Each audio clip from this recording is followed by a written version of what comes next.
see on the maize is money. Yeah. From the roots here, if these roots are burnt, they become manure. You lie. Yes. Now, the stem, if crushed, cattle and goats will eat. Yes. As well as the leaves. You get my point? Yeah. Then, inside here, there is grain, and then there is the comb. So the grain goes to the machine to make posho and bran. But the comb can also be mixed with this entire thing to make silage. So I have used everything. I have lost nothing.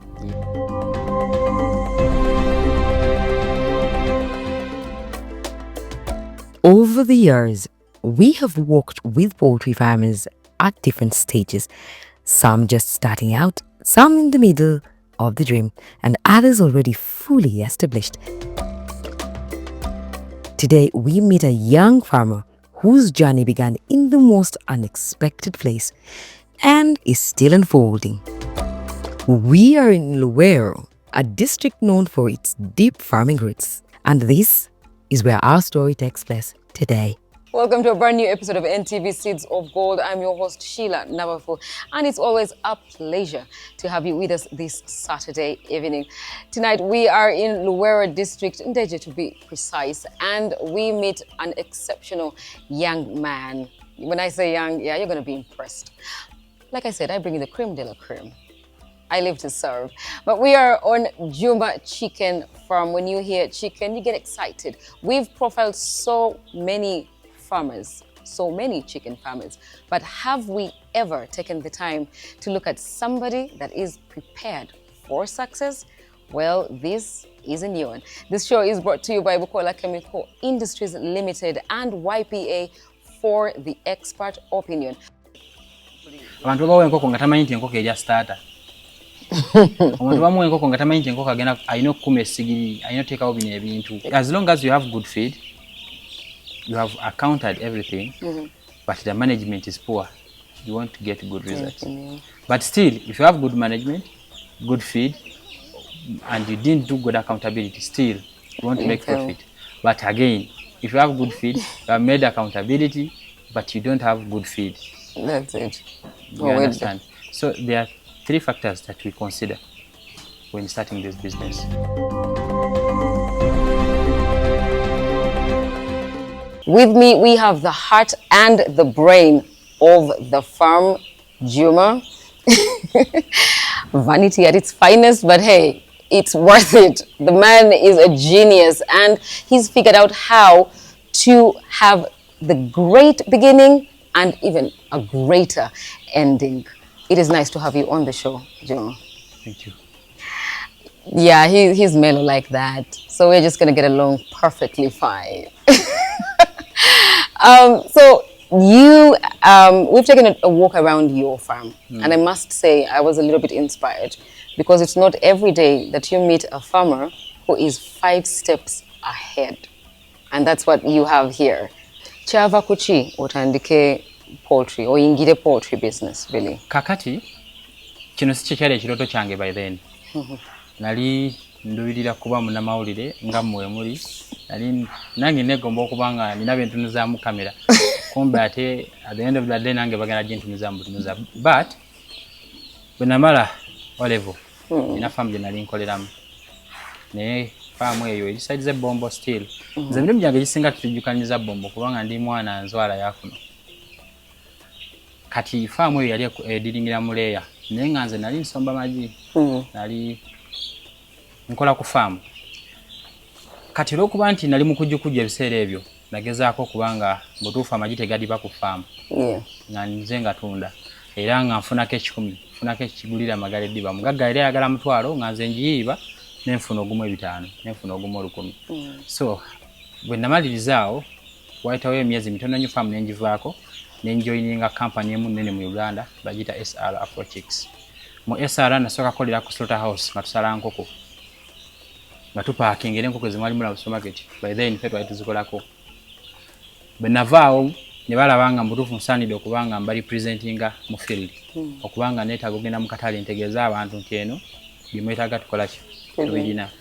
nenyingira akatale bwentyo naye ebiseera ebyo SR yali nnyo mu nkoko yali mu buno budde only chicks nga tenaba ku venturinga into feeds era abantu twabaguze enkoko omwana twatunda enkoko nga tutukana okugenda mu paaka abagenda eruwero nga tubagamba banaye tulinawo obukoko kubanga enkoko yetetambula nnyo so nga tuteekamu embeera yonna okubanga tutunda enkoko ezo. Before this farm, there was experience working for someone else, learning on the job, saving what he could. When he finally started for himself, it was from a boys' quarters with just 300 birds. Unfortunately, nearly half were lost. Painful? Yes. A reason to give up? No, not for Juma.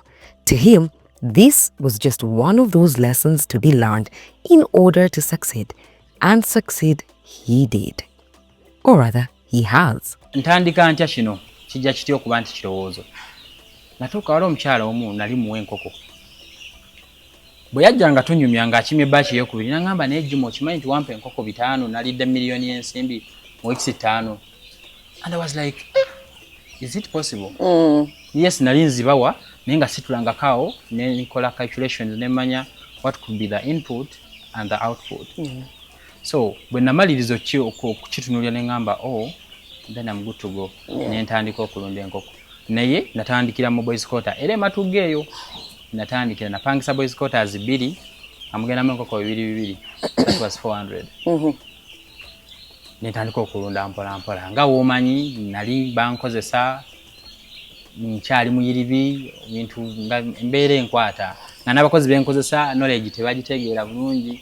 So at the end of the day nagenda okulaba nga binkuba kibooko. Mulundi ogwasooka byankubirawa nkoko zaavaamu bulungi naye mu katale baatukuba. Nagenda eyo ku 6th Street ne bankuba natwala enkoko nga manyi zigenda kuvaamu ssente. Unfortunately abangula bankuba ku mutwe but yali sagwamu maanyi okuba nti banzibye oba ki nezizaamu enkokula kuba nti kolo I understocked netekamu 300 natekamu 3 yankolera kubanga abangula bangulira awo naye abaali bampangisa bwe balaba nga ntandise okutambula then they started increasing the rent. Besides that nebanako okungamba now we are going to do renovations genda so sign option okujja kukola ki okubaleka naye ka capital ke nali nzimbyewo by then because nali saving so nenkwata capital byonna nembuzinga nenzije ne bombo ndejje bwetyaba natandika na 5 ku 10 I constructed a room ngetwala enkoko 10 yes and now abakozi basula enkoko 10 toy mazi that's all nenonya capital adamu buto naye bwe naddamu natandika n'enkoko 3 awo jane yange eyokuba nti Juma chicken efuuka Juma chicken okubanga essaawa eno tulinga bwe tuli natandika n'enkoko 3 enkoko 3 ebyo nina wano manager wange essaawa eno manager twatandika naye enkoko ne bazita zonna we lost over 50% ku nkoko ze twali receiving not because they didn't care just tebamanyi kiki bakola. It was their first time. Expertise, yes. Kati enkoko zaafa naye nentuka ekisala neŋŋamba kakati nawo nfaaki kankite ekyo nakyo kikole ki kiveewo but remember nazimba ekiyumba kyange ekirooto nkyakirina neŋŋamba no I won't give up nentekamu enkoko 4 kati ezo enkoko 4 ze zaatusumulula let me say to where you are. On 100 chicken twafuna profit of 1M. Twayingirira mu katale nga kasufu okuva ku olwo nenyingira enkoko 10 up to now mwendo gwenina nasinzirirawo. As the farm grew, Juma understood that success wasn't about luck, but rather came down to vast knowledge, management, feeding and accountability. Every shilling, every decision, every mistake accounted for. Bichi byokola to make sure toddamu kuluzinga like you did. Okay. Kakati one kino kigenda ku buli atulaba natuuliza whether oli mu business oba nga otandika butandisi it's better nosoka n'otuula one nosoka n'oyiga omulimu guno ng'oggyeko gwe okuba nti gwe owner gw'oguyize wabula n'oguyigiriza n'abaana bagenda okutuula ku faamu. Kubanga singa abaana balina basomesa nga nababuulira ekyokukola sandilozinze ziri enkoko zonna. But ekyo kyatuukawo kubanga nabaleeta buleesi now we are good to go mulunde enkoko.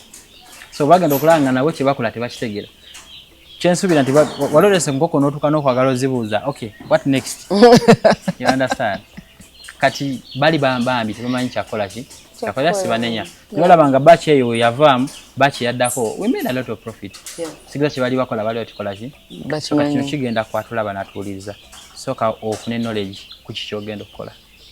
Not only poultry but business yonna. Soka n'ofuna knowledge n'omanya kino nkikutte ntya. Kati wano kye twasooka okuyiga ge magezi koke no tugikutte tutya okubanga tugifunamu.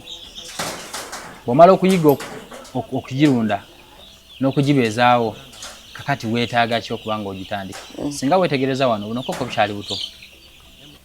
Tulina ennaku 5 n'obulaba nga bweyagaza. Obulaba nga we buli bulaga tebulina kizibu kyonna.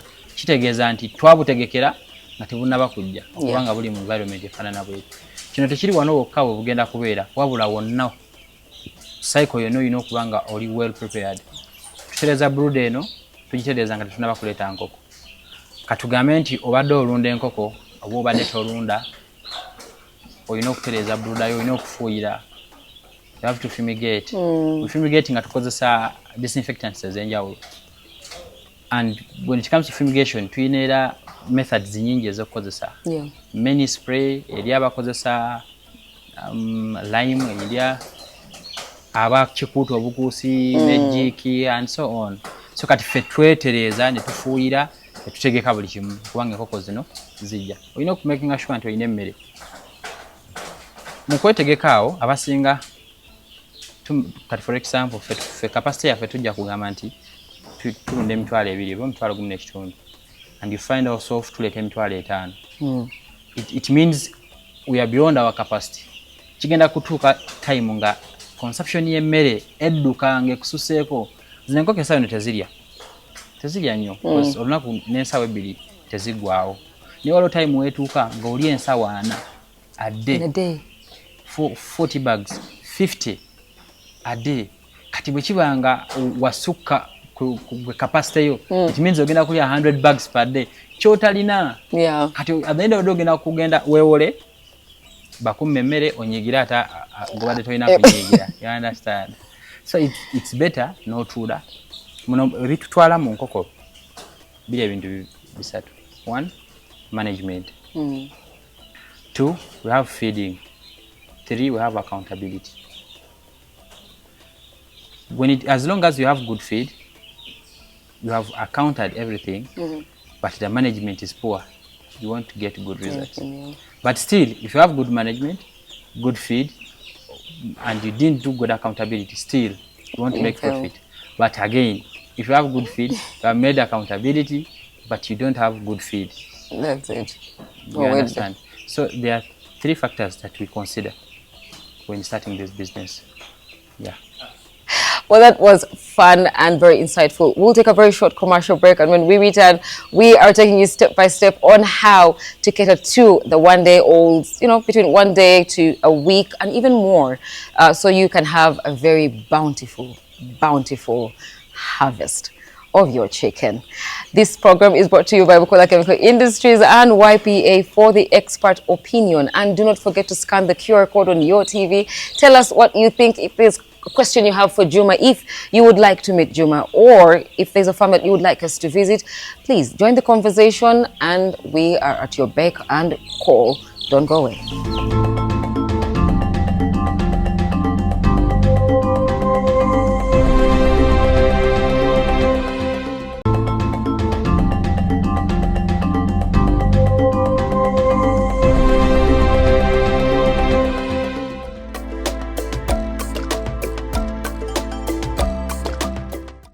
On this farm, biosecurity is everything, especially after mixing with neighboring birds nearly cost him everything once.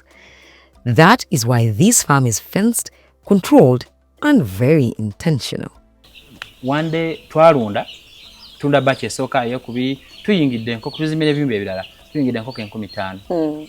naye mu right of inner fence kati bukoko bwa neighbor nga bujjajja nga bwetala kati bana abaana bakola mu nkoko bwajja bwalinya mu kalimbo wa local chicken ate nazitwala muki muzeno you understand kati twafuna obulwadde wano nga tufiirwa enkoko 9 every batch 900 1500 like twafiirwa enkoko naye nagenda okutunulya kubanga natwala sample mu laabu Makerere nimpita buli gwe mmanya nsingako buli gwe tumanyi expert wano mu Uganda muyinako connection bamu mikwano gyange abamu tukola business ez'enjawulo naye ogenda okulaba nga nawe bajja wano ne bakola postmortem ne bakola buli kimagamba Juma naffe kirwadde tukola but when natuula awo ningamba ne what could be the problem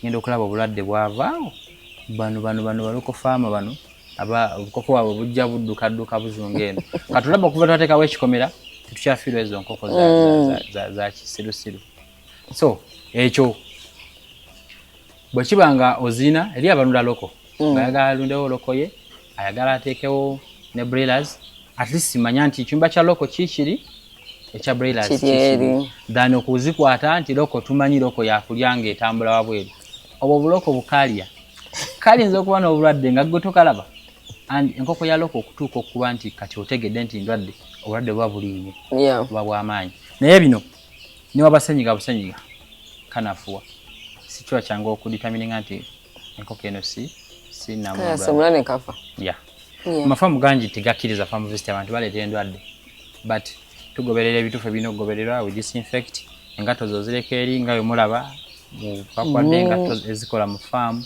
so we minimize any chances of infection. Yes. Preparation. Juma simply defines it. Here, before chicks arrive, the houses are spread daily. Before they enter, warmth is prepared. I mean, pretty much everything is put in order. Now, speaking of meticulous planning, perfect preparedness for a bountiful chicken farming business. Juma already has this set up for the second batch of chicks that will come in a couple of months. That is how prepared he is. We already have one batch with just 3 weeks to go, but we are ready for the second batch. The place is set up. When you look right here, this is already set up for feed. So it will not have to deal with moisture, so it will be dry and very ready and safe for the chicks. We already have set up that it will not be bothered by the weather, nothing weather beaten, everything is in order. Now that, ladies and gentlemen, is someone who is so prepared to harvest the gold in the seed. So in Coco, we've prepared to take a day. Zituuse step by step umuntu atandika ati making sure making 4 weeks and beyond tezifa from day one.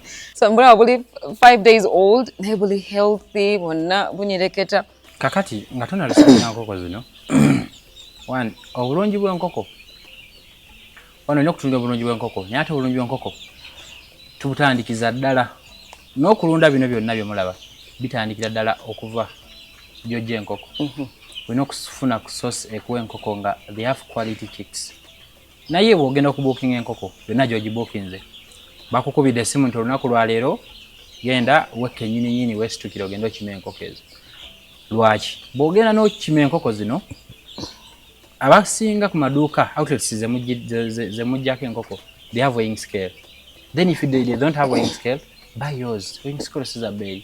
Twale esatu kitundu, it depends. Munana kisinzira. Weighing enkoko ezomanya tutte enkoko ya grams emeka. Kati abamu tubeere wakeeyo nga toli nayo oba olunsi yes gy'oli. Nti ate bane enkoko zijja ow'amanda ow'obukuta wotanga okubira essimu. Okitegeera? You didn't fumigate the brooder. Teweetegese wadde okitegeera kati gweze enkoko osuubira okutukira mu mbeera ennungi osuubira okuperformingira okitegeera sebyo byonna byonna tubitunuulira kati tuvuddeyo ku dduuka assuming wafuuyidde bulungi tufuuyira for example nti enkoko zifuna 2 weeks from now olina okufuuyira nti buli wiki okufuuyira emirundi ekitono ennyo ena Yeah. Before they arrive. Yes, before.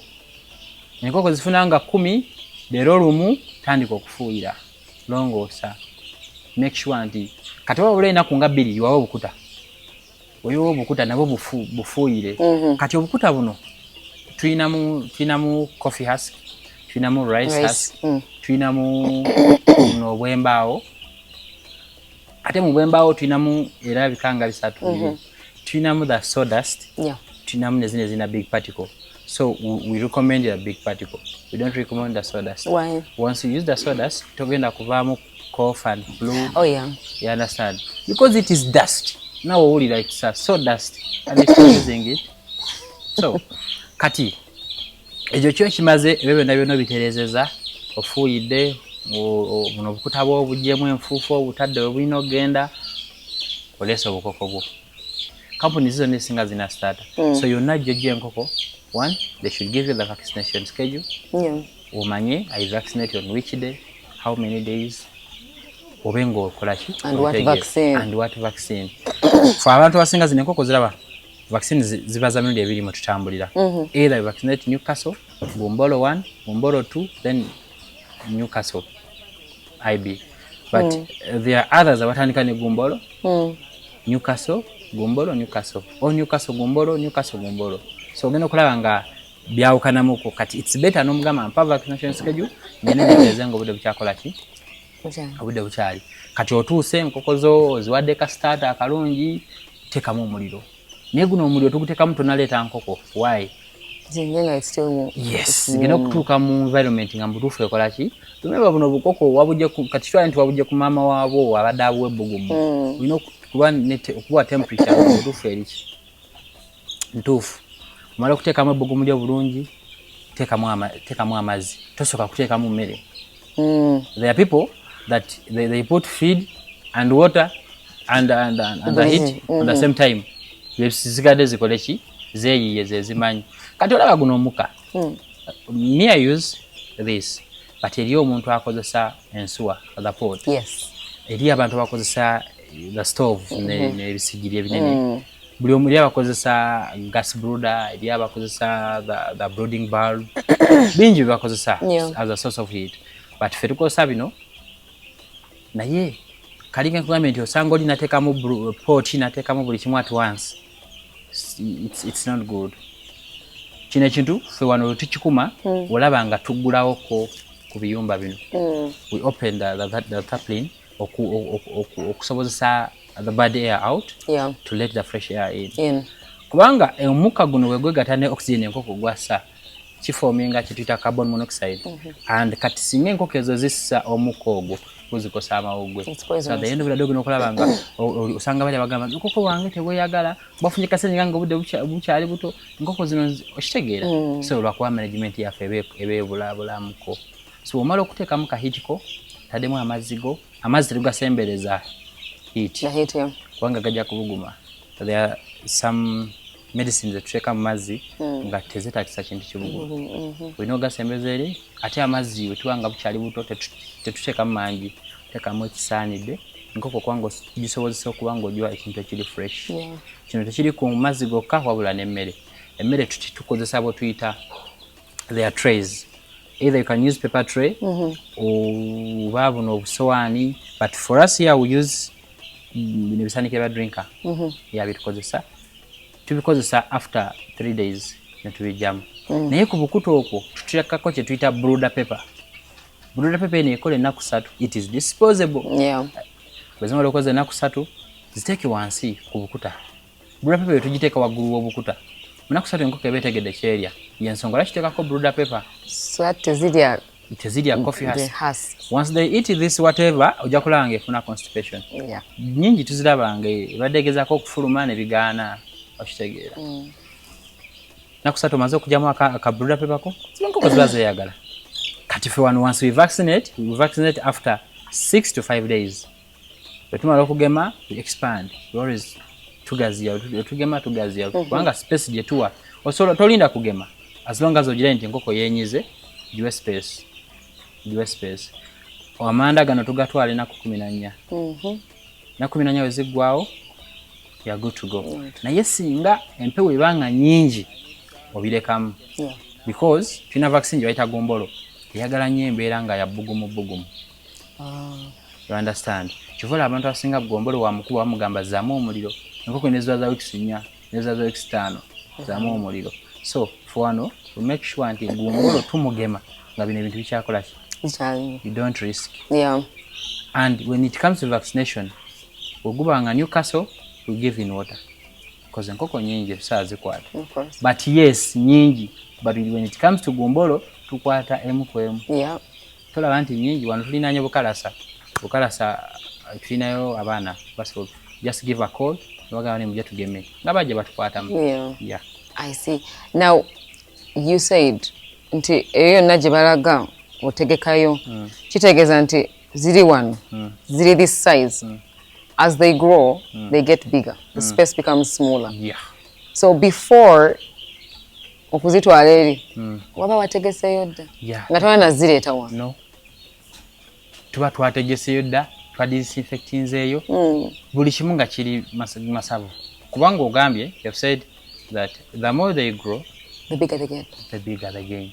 So kitegeeza nti wano tuzigenda kukulirawo era ojja kulaba nga tutwalamu ne tujjamu 2,000 ne tufune tuziteeka ejjamu 3,000 ne tufune tuziteeka paka capacity y'ekiyumba kino wekikola ki wekikoma ekyo kiyamba enkoko okubanga ekula nga yeeyagaza. Yeah. Structures. Structures zo ziri very simple and yet omuntu asobola okumanya nti yakirowoozezaako teyakikoze fwa. Mbulira ku structures omuntu yeetegeke atya? Kakati structures si buli omuntu asobola okuzimba structures eno. Eriyo omuntu atulaba nga mutuufu ayagala kutandika wankoko 10 wankoko 5 nga he can't manage to put such. Kati oyo asobola okutandika nekyalina. But kiki kye tutunuulira ku muntu atalina structures kubanga mu nkoko we consider aeration. Yes. Empewo erina okuba nga eyitamu eyingira efuluma eyinga erina weefulumira so si kuzimba yonna nga eri closed but still eri ayina eri closed talunde alina okulunda but wekijja nga gwe oyine kati eri bannaffe balina boys quarters nga balwanye n'abapangisa babalumye oli asenguka kiro nga mutuufu bakooye kati nagamba no kasitandike poultry business kati for that case you understock bwemba nga mugenamu enkoko tugeze 5 put 400. Why?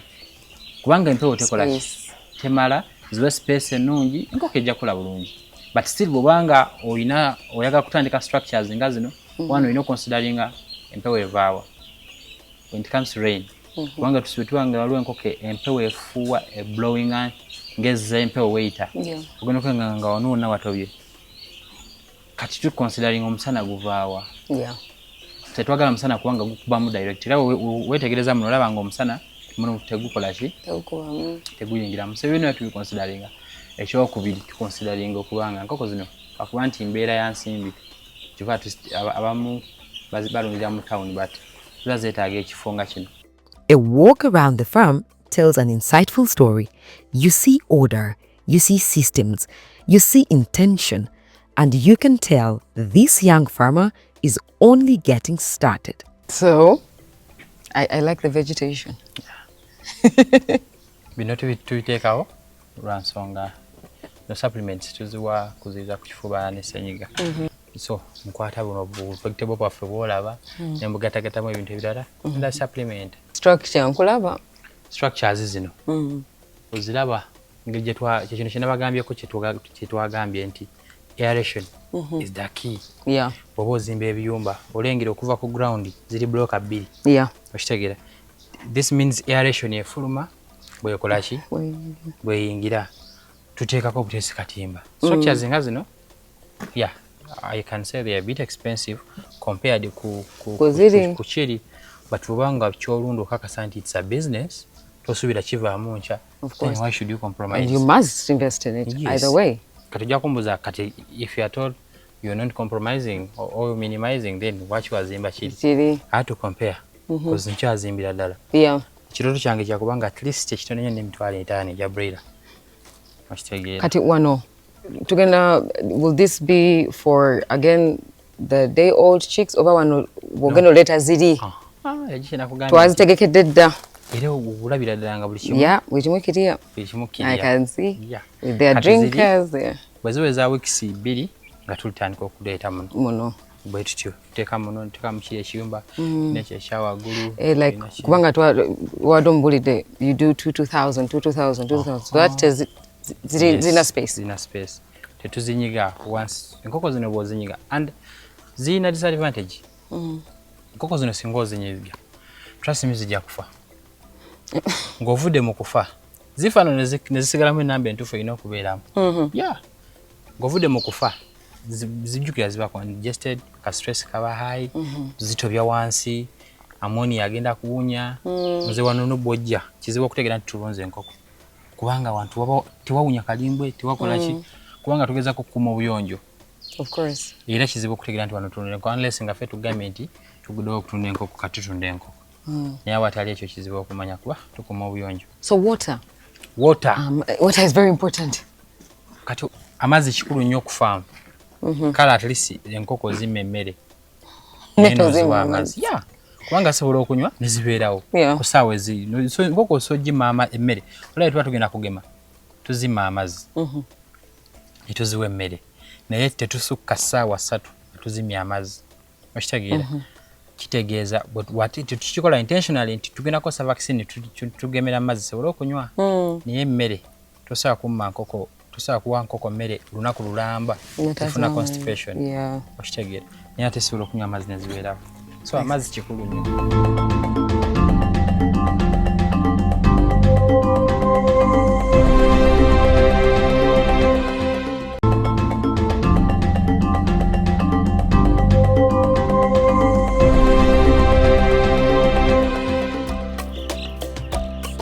According to Juma, feed changes with age and weight determines rations. Nothing is left to guesswork.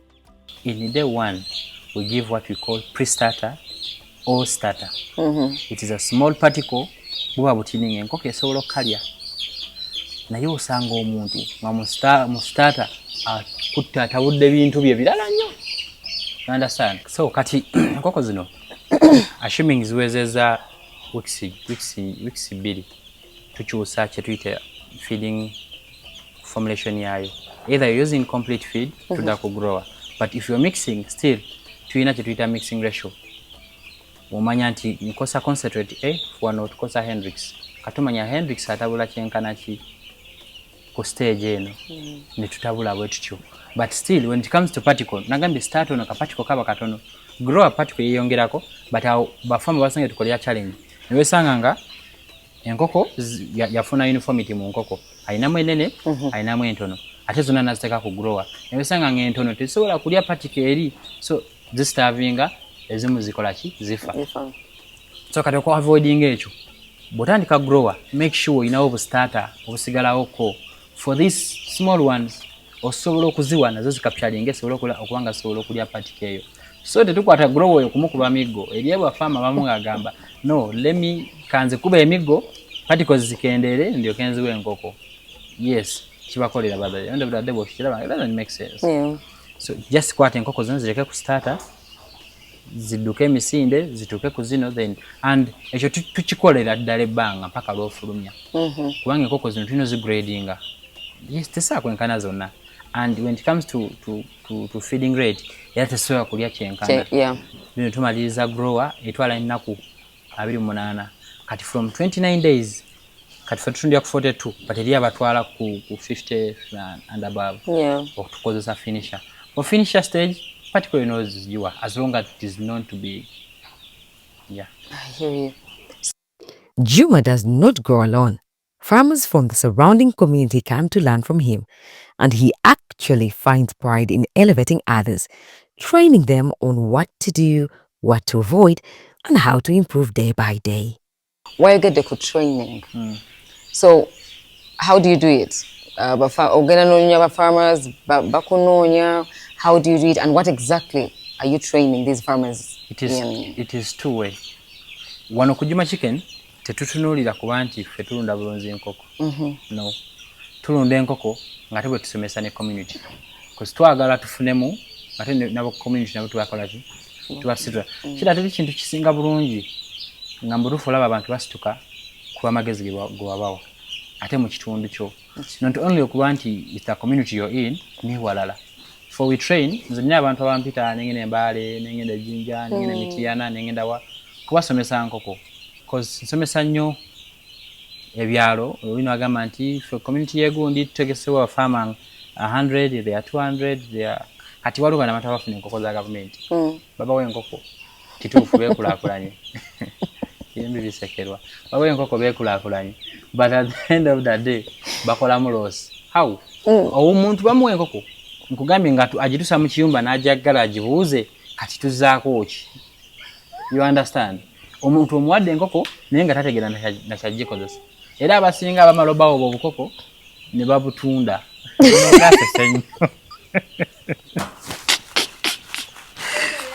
abantu babawo enkoko nga tamanyi nti enkoko erya starter omuntu bamuwa enkoko nga tamanyi nti enkoko agenda alina okukuma essigiri alina oteekawo bino ebintu okitegeera olina omusanga nga enkoko eza breeder bazirundanga nganda agweyeza akawunga bino ebisiga don't laugh nosanga nga omuntu enkoko ya breeder agirundanga nganda because normally zino enkoko nganda tulowooza naddala abazirunda bazimanyi bakwata bino ebintu byamayuuni nago yakawunga kasigaddewo nagamba abaana mukole eki ntwalire enkoko naye enkoko ya breeder ina treatment gye tugitwalamu. The market keeps shifting, and so does the farm. Growth here is driven by timing, planning, and knowing when to move, not simply rushing for the next pay. Waloba farmers betulabye aleta eno phase katweziwera week azijamu ngaleta group endala so that aina constant supply. Bwe case yo, why do you do a batch at a time? Kakati enkoko zenkugambye ke zaali zifa before nali nkikola bwentyo nga ndeeta enkoko after 2 weeks nate 12 after 2 weeks nate 10. Okay, kikyankuumiranga mu katale but at the end of the day nalabanga bwe mba ntandise okola loss nkola loss farm yonna nti enkoko ezaafe ez'olwenda zaali za weeks 4 nga ziyingira 5 but remember after 2 weeks ndeeta enkoko tegeeza nalinamu mu brooder enkoko ezigenda okweza wiiki nazo ne zigetting infected so nali maliriza okufulumya ziri nga te zino nazo zikola ki zifa ekyo ne manya nti tekijja kunkolera kikola singa olina farms ez'enjawulo mugambe nti for example wano zino zirimu zigenda za 1 week kati ku farm y'ekigoogwa ngenda kuleeta you understand nolaba nga farms zaki z'enjawulo they are different but ubanga olina farm emu I always advise leta batch emu efulume then olete batch endala kubanga oba ugenda kuwonya bino ebya simanya yes oba oyagala kubeera mu katale but trust me ojja kukwagala okufuna amagoba ate okole mu loss and the loss will be big. Yes, and the loss will be big. Ne wano fe tuleta batch emu neggwawo ne tumanya nti tulese emitwalo 2 giweddewo katuoze ebyumba byaffe mutegekere batch endala naye kati oli ajja kumbuuza nti kati wekiba nga osuplyinga kafe osuplyinga ki bwe batuuka nga tebalina nkoko tebadduka kati ffe mu nkoko muno tulina emikwano nze mikwano gyange mbayamba okubanoonyeza akatale so nze singa enkoko ziggwawo nga shiro olina enkoko bunaanyizibwa bwange okujja nkunoonyeza ekatale okitegeera kozi bantu bangi tubayigiriza okuyingira enkoko bangi bayingidde lwakubaffe kati ate nga breeders zino tutunulira nnyo okuba nti akatale bwe buzibu supporting each other. So we support each other. Chokola nti kati nze instead okule kugamba nti ndese 15 after ndete 15 ndeta lumu ne manya nti shira leta nga zange zoza weeks 2 zange wezigwawo nga tugende wa shira. That's it. Ekintu kyo kimanyi okitegeera okiperfectinze I hope okyagala kitegeeza okifunyemu. This is seeds of gold. Abantu baagala okumanya zaabu aliwa. Kakati zaabu ali wano. Nkoko zino zinamu stages 3. Eriyo ffe abatunda weeks 4, eriyo abatunda weeks 6, eriyo abatunda emyezi 2 nga bagejjesa. Sente wano weeri eri mu bana abagejjesa abatunda emyezi 2 but they don't have market. Market ntono. Era kizibu okusanga omuntu ng'alunda omutwalo gumu n'agulunda emyezi 2 ku 3 nga si parent stock. Kubanga katale kaki Though those people make money. Yeah. For example, omuntu alunda weeks 4 afune 2,000 ku 1,500. You understand? Omuntu alunda weeks 6 afune 3,000 ku 1,400 oba 1,500. It depends on the market. Yeah. Kati ate alunda okuva ku weeks 6 ku myezi afuna anza n'okulya omutwalo gw'ensimbi has a profit. Yeah. It means, you know, enkoko eno gy'okumujulisa gy'okumokola ki okufunamu. Akatale fe wano tusalya weeks 6 kuba ke katale akasinga okuba. Yeah. Teri enkoko ekolanga ya breed. Yeah. Bana balunda layer, yes, I understand they make money, but tebana bajemba balidemu. Balabe breed abawerira.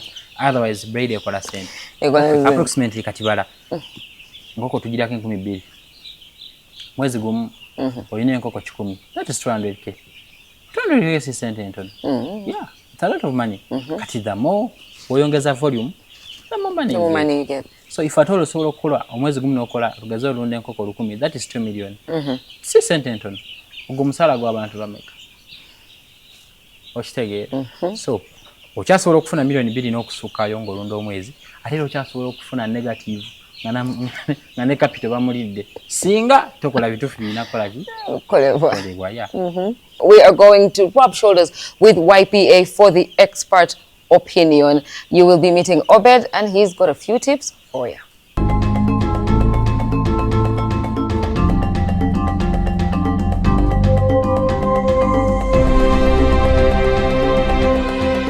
There is something I want to show you right about here. How do you understand, how do you differentiate an active male goat from an inactive male goat? People don't know that we have important bucks. But when you go to the farm to buy a male buck, sometimes you'll find yourself buying an impotent one. Then you take it very huge, the size is very good, but when you get there, it is doing nothing. It just looks at you. You look at the goats, it also looks at the goats. How do you differentiate an active male goat? You don't need to look at the head. You need to look right behind the forelegs. Right behind the forelegs. You see? Here there lies the answer. This is where the answer is. If this place is as clean as you see, the hind leg, just know there is no business. I repeat, behind the foreleg. Why do we have this place dirty? It is because when it releases spermatozoas here, it goes and hits here. That is why we have a dirty place. And behind here, you see it is very clean. This place is used for vaccination against off. This one here, the behind leg. This is where we clean a bit and add the vaccine for off. But it is not supposed to be dirty. But if you find this place, you see here, if this place is clean, just know you have taken an inactive or an impotent buck, and it is only going to grow fat or guzenda or mufunze, much as it has everything in shape, but it is a castrate. So be vigilant. Remember that don't try to show off. Be vigilant and take things as a star. When you go to those farms, probably even the supplier, the farmer doesn't know that his goats are inactive. Even you, the buyer, don't know. So what happens? Kutomera. But YPA is here for you to make sure that next time on your next sale, you make profits, not the intended losses that we don't know. We intend to make losses in without planning very, very well. So you see the boya here. You see the boya here, eh? You see? Like it is stiff. Eh? Why? It is stiff because even if you touch, it is hard. Why is the hair hard? Because the spermatozoa goes there. So if you see, it has a we should only that these are all males. I should have gotten. I'm going to show you a female one. You will find it is always clean, and the hair there is as soft as here. You see here, the boya is very soft. But here, much as the leg is black, but you can still identify that there is signs and symptoms of spermatozoa happening here. Sometimes you might find a back like this. It is as if it is cold, it is not in good mood, and you think that is all you need. No, you have to look here vigilantly. And if you see what is happening, then be sure. However, you might take an active one, but it has been used. For example, our backs are used to 300 goats, 150. So you take it to 3 goats, then it refuses because he has been used to eating rusania. Now he's going to eat from makabakuri, so he will refuse. And when he refuses, don't think this guy is inactive. No, sometimes we have sold backs because YPA does what we call after sale services. We actually sell only to our members. If you want to buy a male back here from YPA, you have to become a member so that we can be able to follow up and see, did the goat do what you wanted? Did it meet your expectation? We go an extra mile to find that if you lose a goat within 6 months after purchase, we replace free of charge. That is what we call after sale service. We give you guarantee. Imagine giving guarantee on life. So we have seen farmers who take our goats and then they bring them back that they are not working. Immediately we put it back to the big herd. It starts shooting like a sniper. Then we'll be like, my friend, don't you think you have the problem? Your women are not up to the standard of this guy. So if this guy refuses to work there, don't be mad. Just change the standard and the guy will show you business. YPA says be an expert and enjoy agribusiness.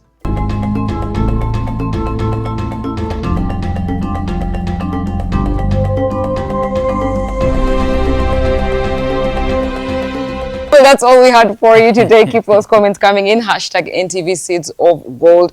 It has been quite the blast. Sad to see you, go. But hey, see you again next week with more stories, more inspirational tales, and real impactful farmers. I have been your host, Sheila Nabafu. Thank you so much for watching. Do not go away because up next we have the NTV Weekend Edition. But don't forget, this show was brought to you by Bukola Chemical Industries and YPA for the Expert Opinion. Thank you for watching.